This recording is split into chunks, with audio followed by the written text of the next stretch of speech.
C'est un métier.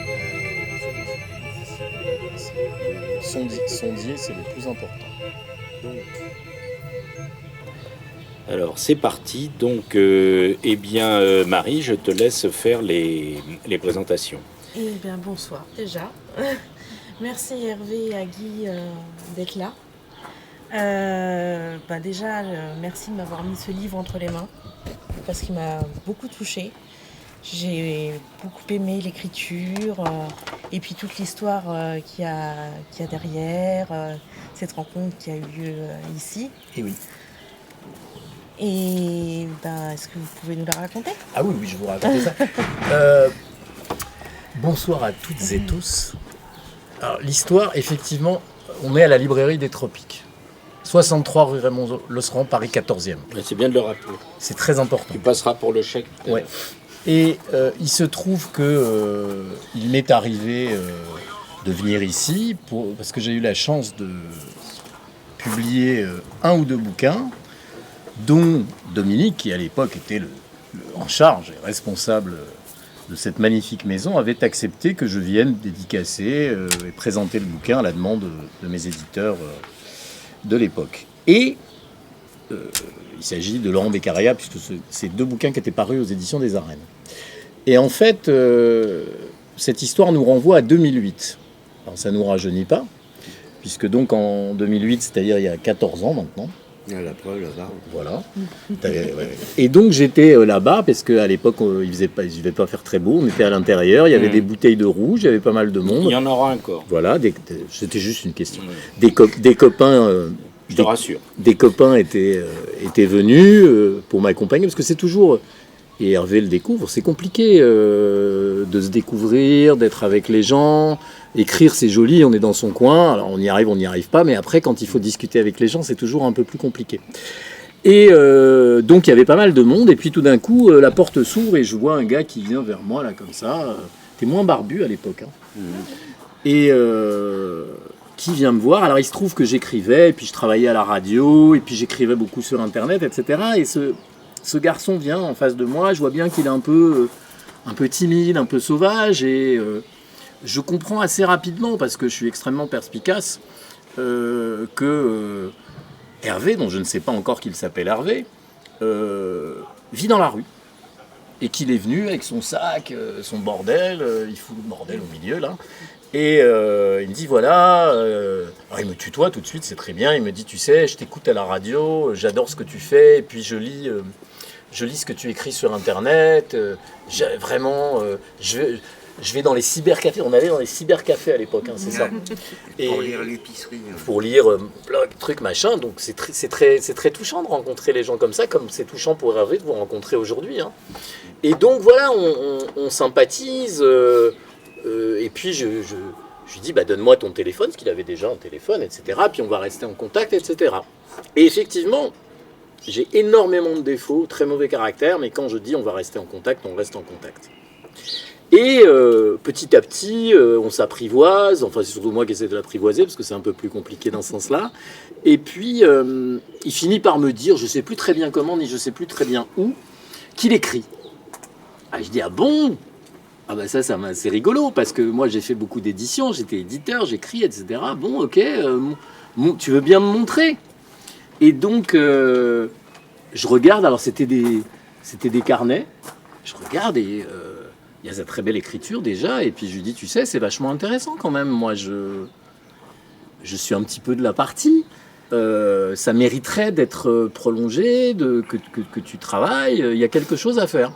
Et on avance comme ça, alors il m'écoute, il commence à écrire, donc là il arrive un peu à se débrouiller pour écrire sur un ordinateur, et là à ce moment-là, il me vient un peu, j'aime bien cette expression, il me vient la dingue, et je dis, mais ça doit être publié ça.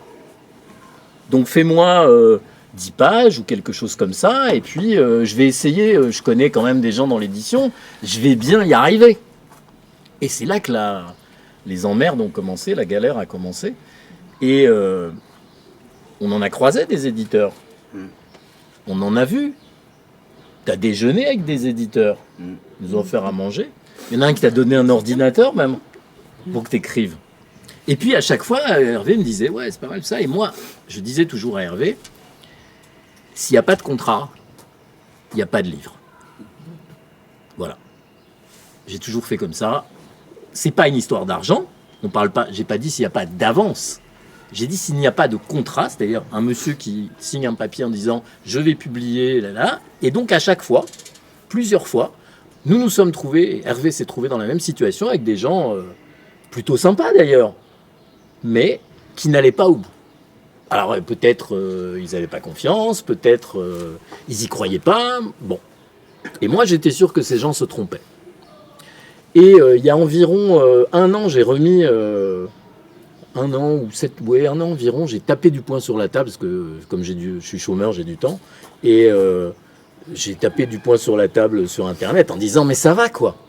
Là vraiment, arrêtez de déconner. Alors j'ai reçu à ce moment-là 2 ou 3 appels de gens qui m'ont jamais rappelé et à qui je disais mais c'est pas à moi qu'il faut parler. Je vous donne le numéro d'Hervé, discutez avec lui et puis au 12e SOS, soudainement, Delphine est apparue. Et alors là moi, je dégage toute responsabilité sur la suite et tu vas devoir parler un peu parce que à partir de ce moment-là, c'est toi qui as pris la main, c'est toi qui as fait le boulot, c'est vous qui avez fait le boulot avec la maison Nadeau. Alors juste, j'ai reçu un coup de fil, il me dit il y a des filles vachement sympas, elles sont intéressées et tout. Je lui dis c'est quoi la maison? Et il me dit Maurice Nadeau. J'ai dit quoi? Parce que moi, Maurice Nadeau, bon, combat, machin. Alors je lui dis, alors écoute bien mon petit Hervé, là il va falloir le contrat.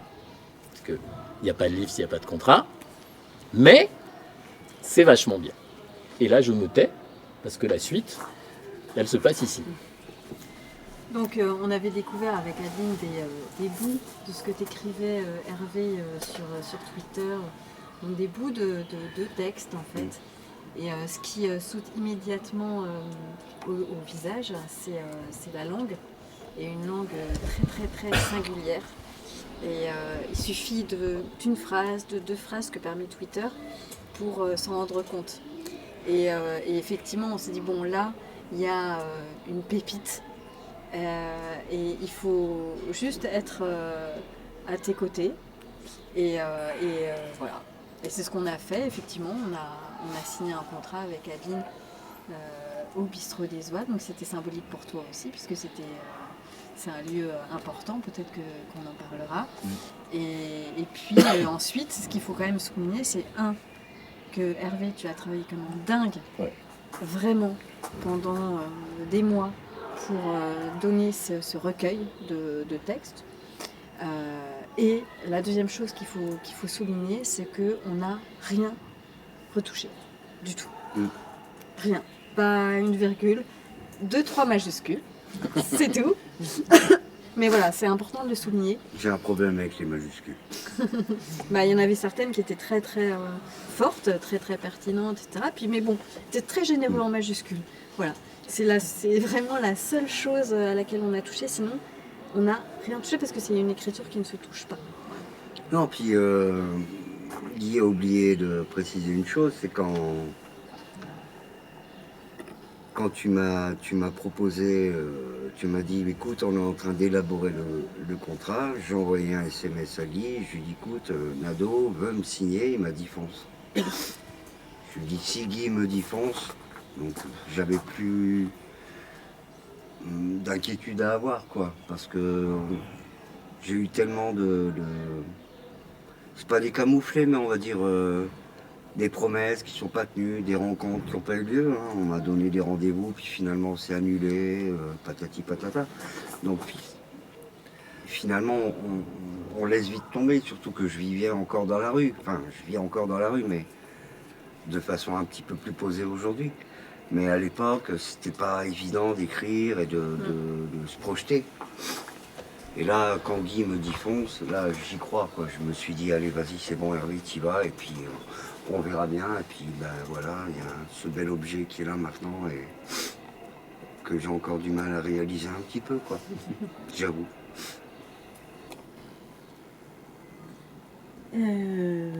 Alors, Est-ce que tu avais des questions à poser à l'auteur? Je suis pas très à l'aise dans cet exercice, hein, mais depuis quand l'écriture Depuis quand l'écriture? Non, depuis toujours, depuis que je suis gamin, ouais. Ouais. Moi à l'école, dès qu'on me disait qu'il y avait une rédaction à faire, j'étais content. Mm. Écrire, c'est lire déjà. C'est la littérature déjà en elle-même, lire.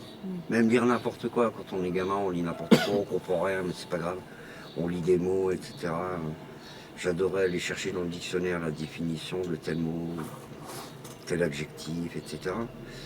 Et puis écrire dans la rue, c'est passé. Le temps est tellement long, les journées sont tellement longues quand on n'a rien à faire, qu'écrire, ben, ça permet de vider un petit peu son sac, voyager un petit peu. Je pouvais écrire des chansons, des poèmes, des fragments de texte comme ça à l'arrache, juste pour passer le temps et le plaisir d'écrire, vraiment. C'est en moi, je sais pas, c'est comme ça. C'est ce qu'on ressent quand on lit le livre. Il y a beaucoup de toi, enfin on se tutoie. Oui, bien sûr. Il y a beaucoup de toi, il y a beaucoup de sensibilité aussi. Et puis cette langue. Ça permet de voyager aussi un petit peu, je sais pas, j'ai beaucoup couché mes chagrins, mes peines, mes colères. Des joies, il n'y en a pas eu beaucoup. C'est plus facile d'écrire sur les colères, les chagrins, etc. que sur les petits moments de bonheur, etc. Donc, parce que ça, on va les garder, on va les préserver. Donc je suis en train d'essayer d'apprendre à écrire ça aussi un petit peu là aujourd'hui. Parce que je continue à écrire du coup dans la foulée. Mais ouais, c'était une façon aussi de vider la colère de ma situation, etc. quoi. Au lieu de m'en prendre aux gens, je m'en prends au papier et puis je lui crache à la gueule tout ce qui me vient, quoi. Et t'as gardé tous tes carnets ou... J'en ai quelques-uns, mais on m'en a volé beaucoup malheureusement, parce que dans la rue, la vie est un petit peu compliquée.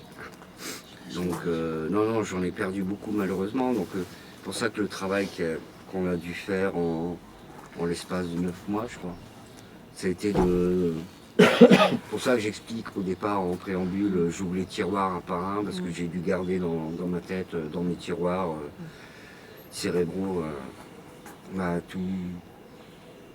tout ce que j'avais emmagasiné depuis ma naissance, on va dire.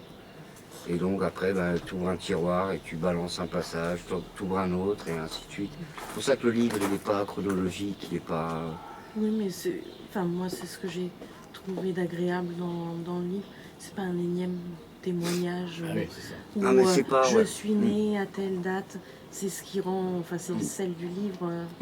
C'est... Et je crois qu'il y a eu un malentendu avec, et c'est peut-être de notre faute, avec quelques éditeurs, c'est-à-dire qu'ils s'attendaient à moi Hervé, prostituée, moi Christina F. Quoi. Oui, non, mais Et, Ouais, c'est ça, ouais. et Madame Damido. Oh. Et en fait, c'était pas ça. Eh Quoi. oui. C'était pas ça. Et c'est ce qui fait Exactement. tout le talent de ce livre. Exactement. C'est que... oui, il y a un talent littéraire indéniable. Enfin, moi, j'ai plongé dans le livre. J'ai pleuré, j'ai peu souri, effectivement. Mais... Ouais, un peu quand même. Oui, un petit peu. Si, parce que ta façon de réagir face aux événements, faut une force quand même. Et ça, La force, elle est dans l'écriture aussi. C'est une façon aussi de se réfugier pour pas être justement violent avec les gens. Quand j'écris, je me mets dans un coin. Je m'exile un petit peu. Je m'exile dans la rue, ça peut pas être bizarre. Les gens ils passent, mais moi je continue à écrire, je fais comme si le monde tournait sans moi en fait finalement. C'est une maison un peu. C'est un abri, ouais. C'est un refuge. Tout à fait, ouais. C'est ce que j'ai trouvé beau. Valérie. Tu vas mieux? Pardon. Alors, qui a des questions Une remarque. Alors, approche-toi. On puisse t'entendre. Toujours qu'ils fassent les malins ici. Pas une question. Mets-toi par là.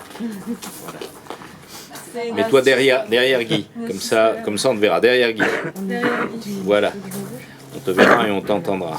Non, je voulais juste souligner qu'il y a le passage où vous parlez de votre femme et une déclaration d'amour à Clémence. Et du coup, ce passage-là, il m'avait vraiment, pour le coup, m'avait vraiment fait quelque chose. Je l'ai lu, j'étais dans le métro, ça m'a un peu coupé, ça m'a fait une petite bulle. Et j'ai trouvé qu'en plus, il était assez intéressant parce que, c'est mon avis, quoi. Mais qu'on voyait bien en fait un peu l'ambivalence de votre personnage, en fait, un espèce d'attache, en même temps une espèce de de liberté, enfin une espèce... Tu parles tellement trop vite que j'arrive. Oui, c'est un des petits défauts. Mais c'est pas grave, tu vas y aller maintenant. C'est l'émotion aussi. Non mais c'est toujours, je parle toujours Voilà, très, voilà. C'est pas toujours très très bien. Ouais. Tiens, approche-toi de lui un petit peu, comme ça il t'entendra mieux. Puis ce sera plus facile pour le cadre. Voilà. Non, je disais... que- Pression de prendre le TGV de la littérature, là. Oui, ça serait bien. Vas-y. Je disais donc qu'il y a le passage où sur Clairette, où vous faites une déclaration d'amour. En fait, je sais plus quel chapitre c'est, mais il y a ce passage-là. Et je voulais simplement dire que c'était un passage qui m'avait beaucoup touchée, pour le coup, et que je trouvais qu'il y avait une espèce de... Enfin, on voyait un peu votre... comme une ambivalence, en fait, de la personne que vous êtes. Je sais pas, en tout cas, c'est un passage qui m'a beaucoup émue, qui, dans ma lecture, j'étais dans le métro et ça m'a vraiment coupé...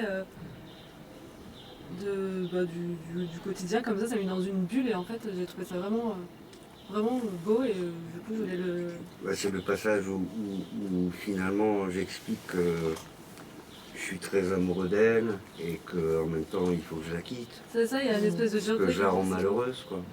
Donc je sais pas si c'est une déclaration d'amour en disant à la nana qu'on aime, qui est la mère de ses enfants aussi en même temps. Je sais pas si c'est une déclaration d'amour, en tout cas c'est une déclaration de non-guerre.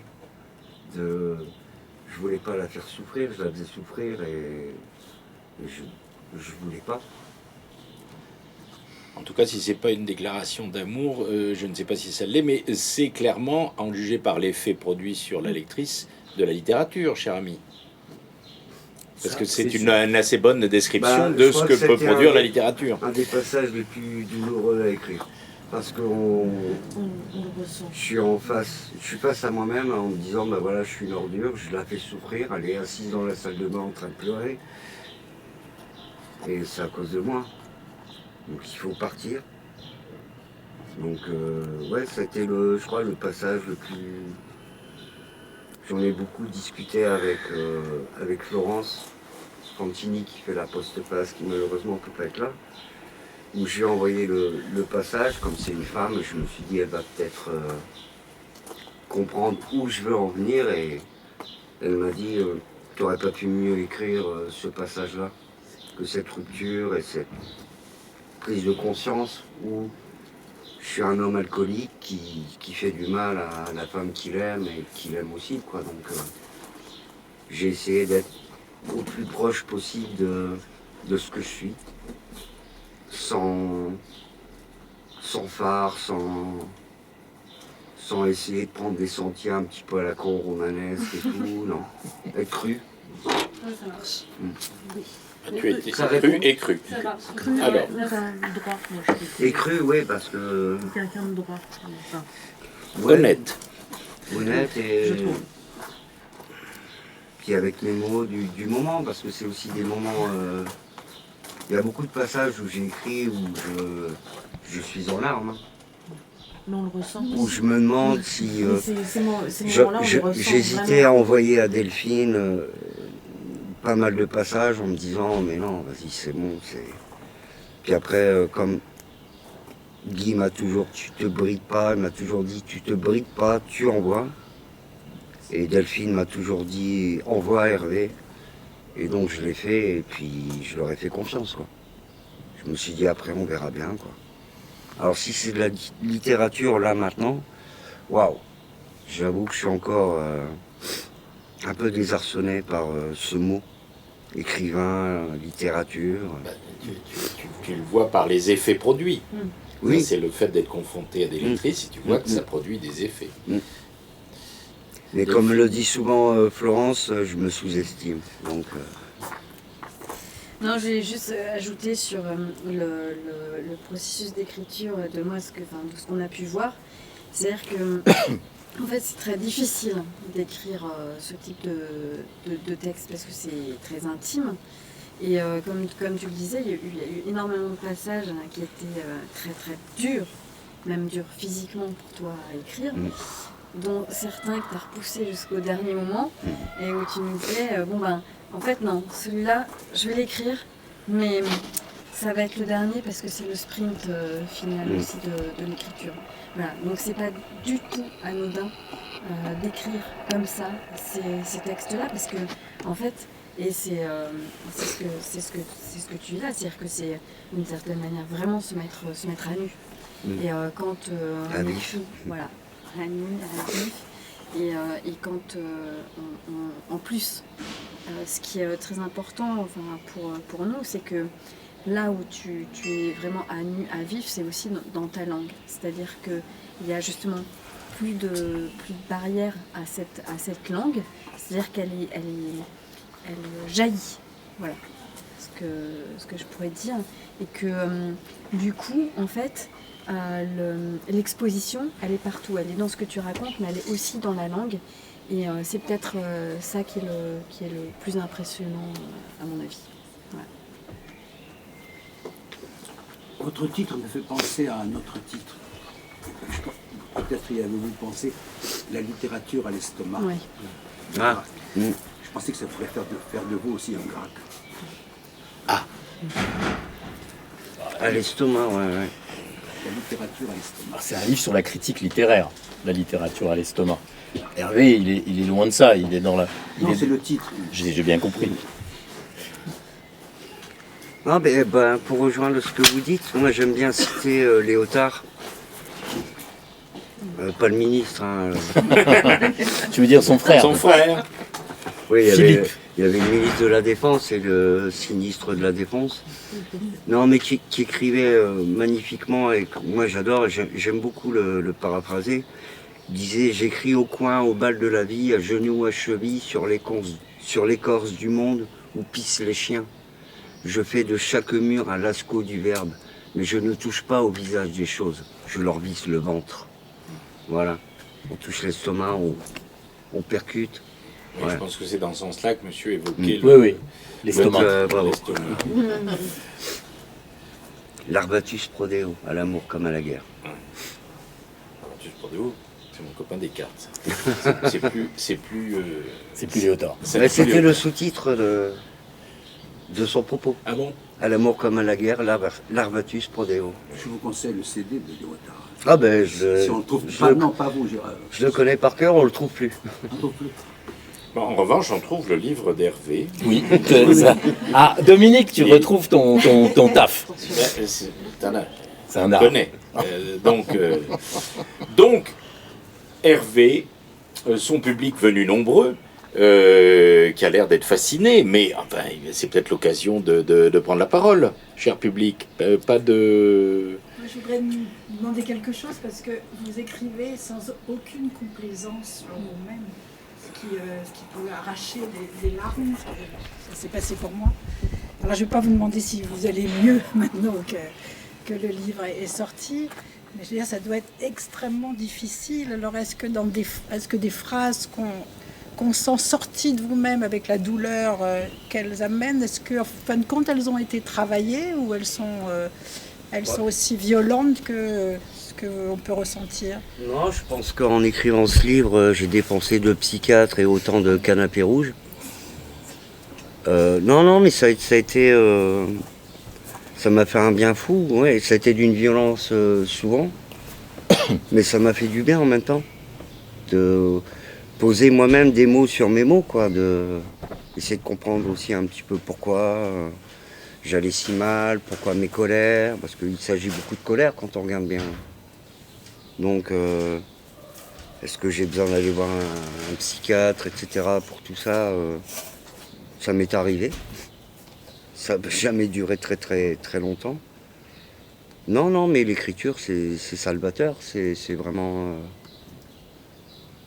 ça me permet d'évacuer, je pense, beaucoup beaucoup d'émotions en fait, qu'elles soient négatives ou positives aussi, parce qu'il y a quand même des choses positives dans le livre, je pense.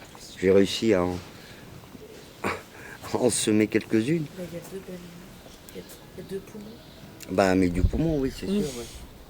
Donc, ouais, non, s'il y a un petit côté salvateur, je pense aussi pour ma propre santé mentale, ouais. Je pense. Puis, Ouais. il y a autre chose, tu me permets.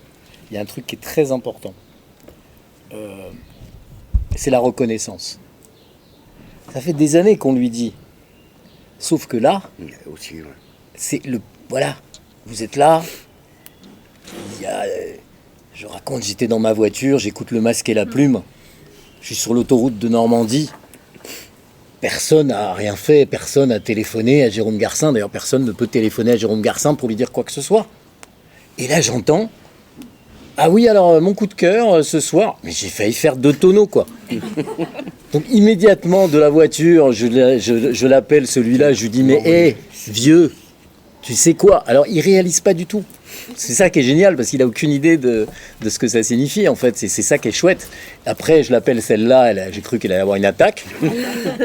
Bon, et puis, comme je connais Jérôme de Solidarité de Trouvillez, je lui fais un petit message, je lui dis, c'est sympa, je t'ai entendu, tout ça. Et là, il me dit, mais tu sais, c'est mon papier dans l'Obs, je dis. C'est quoi l'histoire là? Donc je les rappelle, je leur dis, vous savez, elle n'est pas finie l'histoire. Donc la reconnaissance, c'est-à-dire que tout d'un coup, ce gars qui est quand même qui se pose beaucoup de questions et sur ce qu'il a raté, et puis ce qu'il pense qu'il a tout raté, mais là d'un coup c'est génial parce que la critique, parce que Pierre Lescure, parce que ces gens qui comptent pour lui. Et qui comptent aussi pour nous, parce que c'est des gens importants, parce que c'est pas seulement des visages qu'on voit à la télévision. Lescure, Garcin, c'est pas Hanouna et... J'arrête. Ouais. Ouais, arrête. Prendre un coup de casque. Je vais prendre un coup de casque. Et non, voilà, donc c'est formidable. Sérieusement, 2 secondes, c'est vraiment formidable que cette reconnaissance, il la mérite. Et elle est là. Et nous qui lui disions... Et voilà, bah, on s'est pas gouré, quoi. Voilà. Et c'est en ça que Nadeau, en lui signant le contrat et en lui disant oui, vous faites un livre, monsieur. Mais ça, c'est formidable. Et c'est pour ça que c'était important. Le contrat, c'était symbolique, mais c'était essentiel Oui. qu'il se sente reconnu et reconnu comme un écrivain qui fait de la littérature. Voilà. Bon, de toute façon, c'est simple, quand j'ai signé le contrat, 1 heure après, je me suis dit, ben, je suis dans la merde. Maintenant, va falloir... faut y aller. Il va falloir terminer maintenant. Et on l'a fait. Et c'était... Tu l'as fait. On l'a fait. C'est un travail Ouais. d'équipe. J'ai appris Une les petite coulisses. question, pendant que le public prépare les siennes. À partir du moment où tu as signé le contrat, donc tu étais dans la merde, tu nous dis, parce que tu n'étais pas avant. Autrement dit, ta vie a commencé à changer. Ah oui, mais carrément, oui, Alors, oui. En quoi ça a changé à partir peut-être Bah, pas du moment où tu signes le contrat, mais au moment où tu changes de vie, justement. Bah, j'avais Ou ta qu'une- vie change, du moins. J'avais qu'une obsession, c'est d'aboutir au livre, quoi. De dire, enfin, je vais y arriver, quoi. Il y avait un objet. Voilà, je Au voulais sens l'objet. de quelque chose, un objectif, Un but. un but, Non, puis à partir du quelque moment chose où... à faire tous les jours. Tu te disais, j'avais. Bah, à Parce que partir- c'est ça qui change principalement. Bah, à partir du moment où Delphine, Adeline m'ont fait confiance, m'ont dit, bah voilà, tu signes le contrat, ça veut dire on sortira le livre c'était au mois d'avril. On avait dit au mois d'avril. Et nous Moi- sommes au mois d'avril. Eh oui. J'ai dit, ok, d'accord. Et là, je me suis dit, mais ça y est, j'ai un vrai objectif, quoi. Pour la C'est- première fois depuis. je vais passer de mes petits carnets que je ribouille comme ça sur un bout de trottoir à... Je vais trouver un moyen pour me trouver un endroit avec un ordinateur et je vais tout recondenser tout ça et lui envoyer régulièrement et jusqu'à ce qu'on on aboutisse à ce livre. Donc ouais, ça a été un objectif, un phare, ça a été ma priorité avant tout. Et maintenant, le Et prochain. J'ai écrit la suite, ouais. J'en suis déjà pas mal, ouais. En fait, j'ai jamais arrêté. J'ai rendu le manuscrit le 2 novembre à minuit Et depuis le 3 au matin, je continue à écrire. On se prend au jeu. Ouais. Et j'adore ça, honnêtement. J'adore ça, ouais. Je crois que les gens adorent ça en plus. C'est ça le problème. C'est l'intérêt du jeu. C'est quand il y a Mais des- c'est du travail, contrairement à ce que les gens peuvent penser. On pense qu'on peut écrire comme ça. C'est comme les dessinateurs, ils prennent un bout de papier, ils dessinent une caricature, ils la montrent, tout le monde rit. Non, il y a du travail derrière. C'est beaucoup de travail, c'est beaucoup de réflexion, beaucoup de... Et puis, qu'est-ce que j'ai encore à raconter? Est-ce que ça peut intéresser? Donc, du coup, j'écris. J'ai envoyé déjà une partie. On verra bien, après... Il y a une chose, moi je n'ai pas lu le livre, hein, c'est mes libraires et tous les libraires, hein, il y a 6 libraires ici, je crois que toutes et tous l'ont lu. Le travail pour vous. Bah, c'est très rare, non, c'est pas tellement ça, c'est que c'est rare que ils ont tous des catégories de livres, et puis ils en ont plein à lire, Oui, etc. je me doute, ouais. Mais là, je crois que tous l'ont lu, et alors il y a, ça a été résumé par Marie d'emblée, il y a quelque chose qui m'ont dit tout de suite, il y a vraiment une très belle écriture. Alors quand tu dis je raconte, oui, c'est pour ça que j'évoquais le fait que c'est de la littérature, mais tu ne te contentes pas de raconter, tu n'es pas journaliste, tu n'es pas people, tu n'es pas influenceur, tu n'es pas youtubeur. C'est dommage. Tu écris, tu es écrivain. Voilà, et c'est un métier. Alors toute la question après c'est d'arriver à en vivre, mais c'est l'étape numéro 2, c'est la phase 2 du jeu. Et c'est ça en gros qui a changé ta vie, certes, mais là tu vois, apparemment tu as bien fait. Ouais, j'ai une petite anecdote alors à vous raconter. C'est ma gamine qui est rentrée des dernières vacances scolaires, qui est allée voir un gamin qui a 7 ans, qui est allé voir sa maîtresse en lui disant « Mon papa, il travaille plus en Bretagne, maintenant il est écrivain. » Ah bah.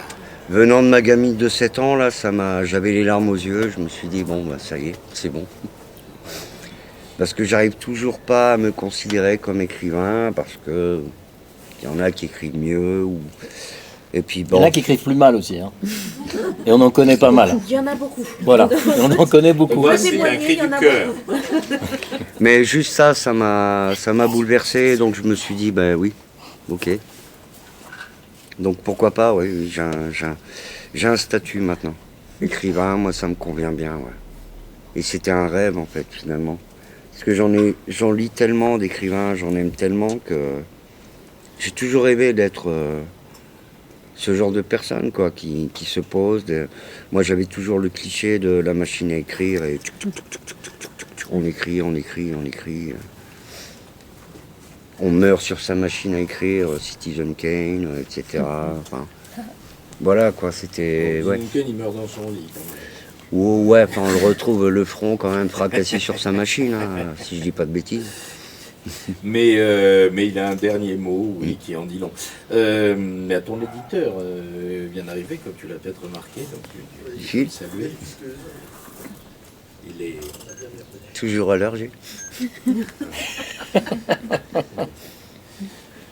Fais gaffe hein, quand même. Hein. Tu en as un deuxième à...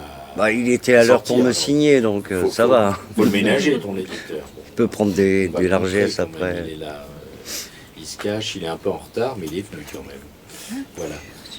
Non mais devant. Enfin, pardon. Ah ouais, non. Alors, le public est toujours médusé, silencieux, fasciné, donc pas de commentaires. Alors il va falloir que tu racontes quelque chose. Moi, je veux bien poser une question. Madame. Tout à l'heure, vous avez dit que Moi, j'en ai pas peut-être Hervé faire. n'est pas youtubeur, mais il est quand même twitto. Oui. Et je pense que c'est vraiment quelque chose d'intéressant et d'important, ce croisement entre la littérature et le tweet. Et dans la relation aussi que les lecteurs peuvent avoir, je pense que ça joue un rôle. C'est comme Voilà, ça que c'était ma Delphine a découvert ce que j'écrivais, parce que de temps en temps je balançais des extraits. Alors je faisais des tweets longs. Il y a une application qui permet d'écrire un peu plus longuement. Et c'est comme ça que Delphine a dit, mais il y a de la littérature là-dedans, et c'est comme ça qu'on on s'est connecté via Twitter et après rencontré pour... T'as un gros potentiel. Non mais c'est vrai, je balançais beaucoup d'extraits comme ça, des passages. Je dis bon, on veut pas me publier, c'est pas grave, j'ai continué à écrire quand même et puis je vais faire lire aux gens dans le monde virtuel, mais c'était une façon c'est une façon de communiquer de toute façon. C'est un outil de communication, donc je vois pas l'intérêt de le bouder. Donc après c'est vrai que l'exercice d'écrire des tweets très courts qui soient pertinents, c'est quand je vois toutes les merdes qu'on peut lire, c'est pas donné à tout le monde, quoi. Ça c'est sûr. Donc, comme disait Daniela Ferrière, qui t'a précédé d'ailleurs dans cette librairie plusieurs reprises il y a quelques années, tu n'es pas un écrivain japonais, tu ne fais pas des haïkus. oui, voilà. Voilà, donc sous forme de tweet. Donc, autre question, commentaire, précision. Ah. Est-ce que justement ce travail sur le compte Twitter n'a pas généré le style extrêmement dépouillé, précis, qui caractérise l'écriture carnassière? Ah non, oui, ça c'est sûr. Oui, c'est sûr. Ouais. Sur Twitter, on peut pas se permettre d'aller très, très, très loin. Après, quand j'ai pu vous envoyer là où j'écris des pages et des pages et des pages, là c'est complètement différent. Là. Parce que là, je peux aller jusqu'au bout de ce que je ressens, de ce que j'ai envie d'écrire. Ça c'est sûr, ouais. Non, mais je veux dire, il n'y a pas de gras dans l'écriture. Hein, il n'y a pas de choses qu'on puisse couper.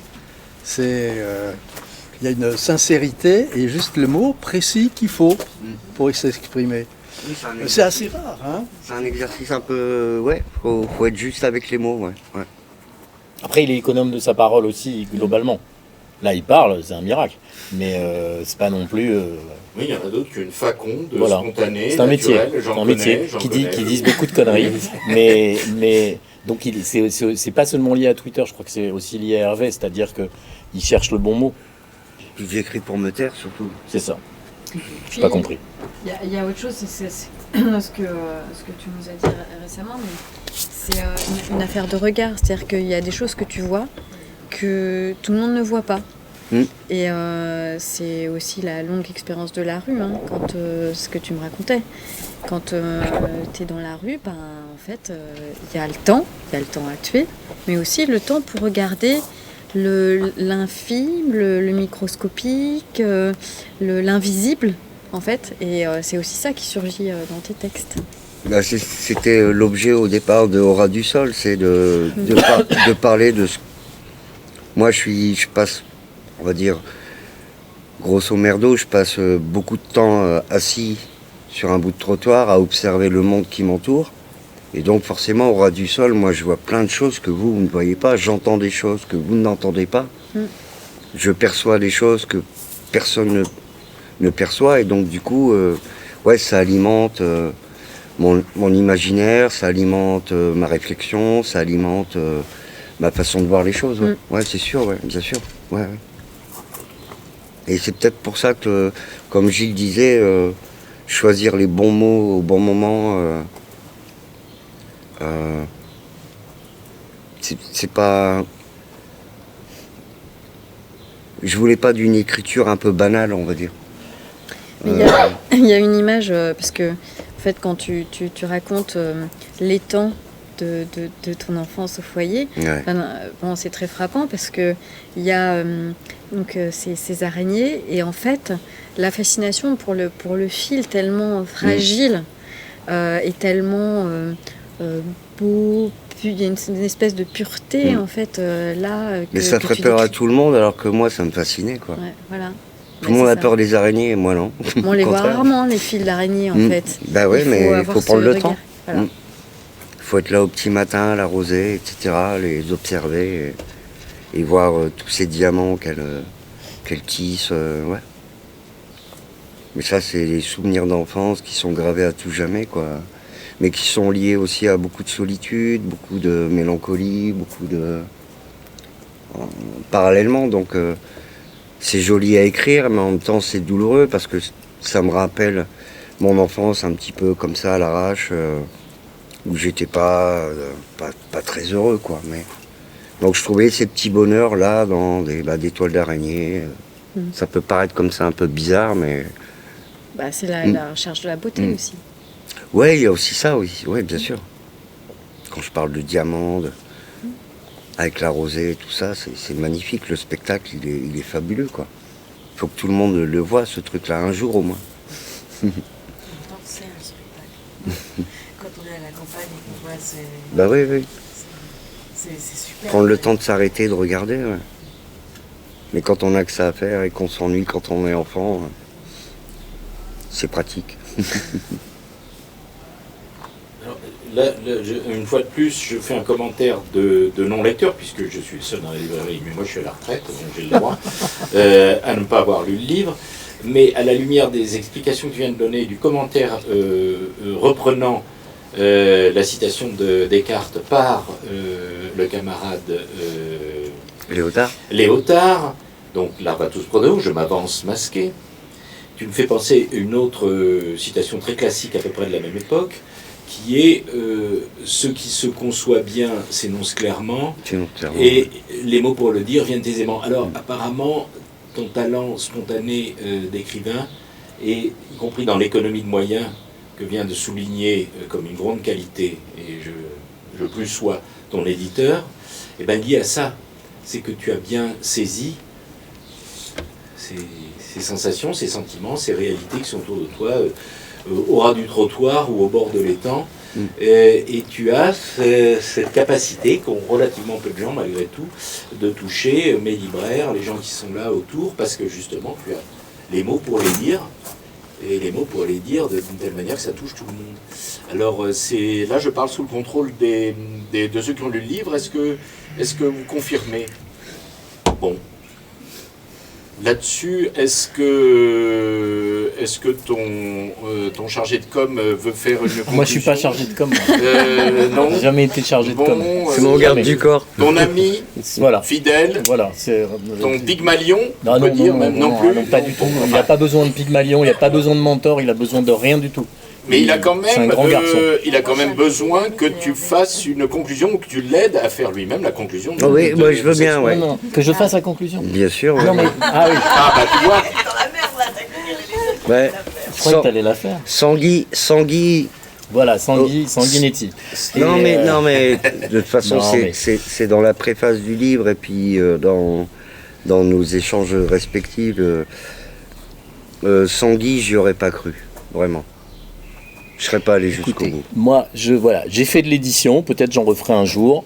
Je sais ce que c'est que quelqu'un qui écrit et je sais que c'est important qu'un jour la personne qui écrit soit reconnue. Moi, je suis content parce qu'il est reconnu, connu et reconnu, et ça va continuer et ça va le sortir de la merde. Et donc, c'est formidable et que les gens soient là et que ce que les gens lui envoient comme amour sur les réseaux sociaux, notamment. Et je pense que ça compense un petit peu le manque d'amour qui lui a permis d'écrire ce livre. Et je m'arrêterai là. Et la conclusion, c'est donc ne vous contentez pas de lui envoyer des messages d'amour sur les réseaux sociaux, achetez le livre. Voilà. Évidemment, on est là pour ça. Et on était là tous là pour ça. En tout cas, merci, bravo.